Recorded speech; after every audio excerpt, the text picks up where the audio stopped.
Hey you guys, this is Josh with Homesteading Family, and today we're out in the garden and I'm going to give you a tour row by row and share with you what we're doing out here and how it's going so far this season. All right, so we're in basically row number 1 here, and we just harvested all of the garlic. And this year we did a lot of trials on different garlic and had a couple great successes, so we know a little better what to plant for the next round.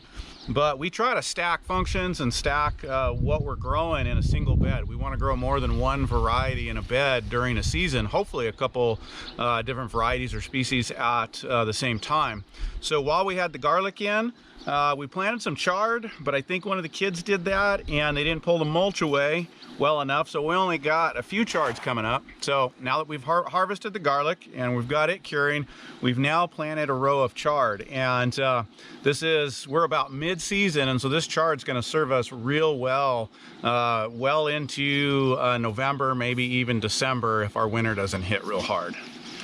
And coming over to row 2 here, you can see we've got these are our storage onions, and these are mostly a yellow onion, probably a Walla Walla, I don't remember the variety.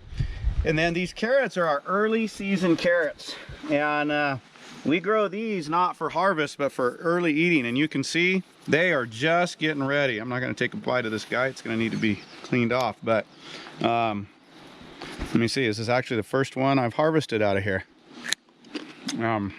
Tasting real good. So you can see all down the row, for the next 2 months we'll harvest these guys, and these are going to be fresh eating throughout the summer. We've kind of got the same thing going on with the beets here and the onions. These are our storage onions that'll come out later in the season for storage. And then we're growing beets, and we're going to harvest these. And these are also, oh, these are getting just about perfect right here. These are great for salads, fresh eating, baking. And then Carolyn will pickle a lot of these. These are perfect size for pickling right in here.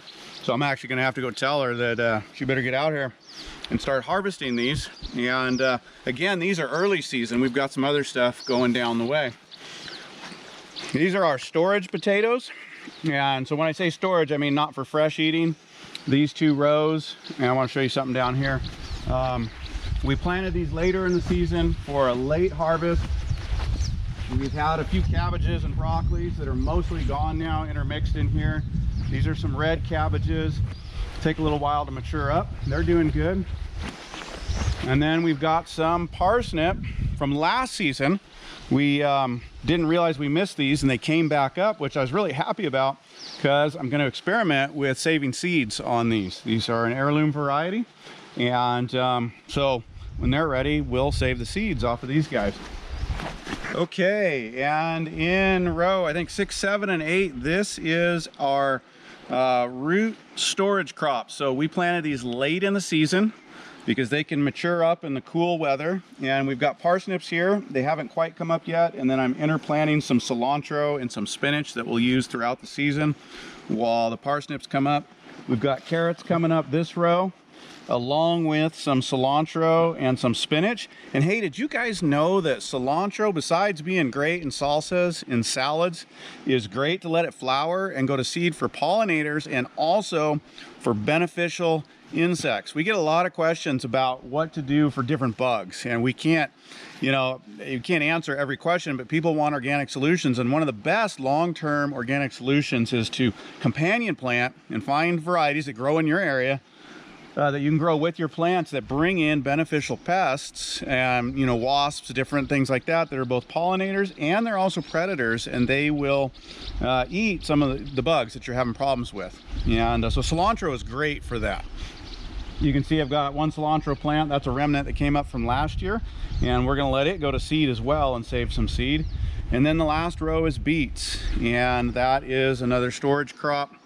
So we just planted all these about a week and a half ago, and they're doing great, and they'll mature up in the cool weather, which I like. I don't have to worry about trying to cure them or store them while it's still warm. All right, next is the bean tunnel. You guys have seen this. If you haven't seen the video on how I built this, check that out. We'll leave you a link below. We've got peas going in here, and it's been a really cool year, so these peas are doing great late. We've got one variety down there that's starting to die off. It's getting done, but we're just starting to get mostly of a harvest with the peas, and they're doing real good. We also grew some spinach in here for fresh eating. I'm getting ready to take some of this out, and we're going to plant in some cabbages here pretty quick again for late season harvest and storage. Now, this is another experiment I did this year with potatoes. These are going to be our fresh eating potatoes. I pulled this guy up a little bit ago, and they're just about ready. These are going to give us these little fingerling potatoes. These are great for roasting and cooking up, especially with some of those beets and carrots. And these are just about ready to start eating. So instead of letting them get big and mature, we're going to harvest them starting right about now at this stage.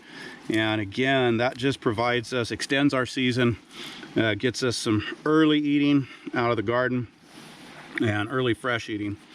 And I don't have to worry about storing these. Beans are coming up. It has not been very warm, so they're a little slow this year. This is an early riser, and it's really not that early. This guy kind of creeping along. I'm gonna move him over here. And we've got a couple variety of beans, an early riser, and I think a Q blue. And they're gonna be a little late on production, but they're getting there. They're doing okay. All right. And we've got our corn. Corn is doing all right. It again has been a little bit of a cool year, but we've got 3 rows of corn and it's doing pretty good. And one of the things that I'm loving with this mulching system is I have had very little weeding to do this year. Very, very cool. And then we've got a lot of winter squash spread out in here. So we've got some winter squashes. I'm not sure what that one is. That must be one of Carolyn's pick. We do some delicata, we do some Oregon sweetmeats, some Montana jacks, and they're growing a little slow with this cool season, but they're coming along all right.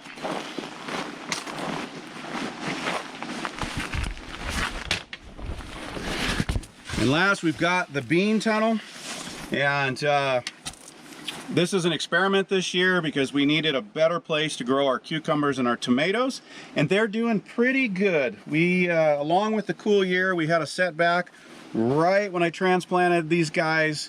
We got a very, very hot day and nearly killed everything. So they survived, but it stunted them. So they're growing slow, but our cucumbers are doing pretty well. They're gonna really start to take off here, and much happier than last year. Last year was a first year, and we had some funguses or some issues, and we've been working on building the soil up, and it's really doing pretty good.